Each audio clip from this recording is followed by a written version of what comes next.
Праздничное настроение жителям и гостям республики сегодня подарил и концерт классической музыки на Площади Свободы. Симфонический оркестр, в составе которого музыканты Северостинского филиала и самого Мариинского театра, впервые выступил под открытым небом.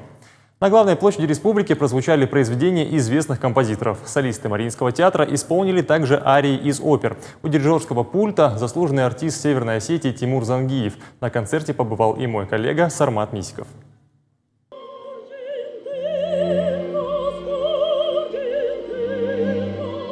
На сегодня концертный зал перенесся на главную площадь города. Выступали не звезды эстрады, а симфонический оркестр.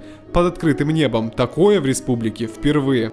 К сожалению, это еще не вошло в традицию в России, в какую-то постоянную практику, и еще никто не знает каждый раз, каким спросом у публики будет пользоваться такое мероприятие. Вот это замечательная практика, это замечательное времяпровождение выходной для горожан. Такая музыка по душе, как известно, не всем, но в программе только популярная классика, узнаваемая и любимая не только истинными ценителями. Классической музыкой особо не увлекаюсь, но проходя мимо, меня это привлекло. Это жизнь, это радость, это наша душа, которая переполнена радостью от этой музыки. Это необыкновенное. Центр города буквально наполнен музыкой. После каждой композиции восторженные аплодисменты. На площади сейчас уже более 1000 человек. Люди все еще продолжают подходить. Установленных стульев уже не хватает. Многим приходится стоять, но интерес к концерту от этого меньше не становится.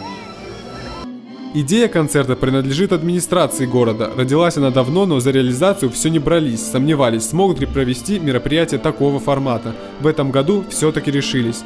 Конечно, было много трудностей, не просто это было все сделать. Оркестр на площади никогда не играл, и мы, конечно, постарались максимально создать им комфортные условия. Пригласили сюда артистов Мариинского театра, наших местных солистов, и в целом у нас получилась неплохая такая картинка. На следующий год у мэрии города грандиозные планы. Праздник классической музыки. Концерт обещают сделать еще более масштабным. Опыт уже есть. Сармат Мисиков, Сергей Дедикаев. Новости Осетии.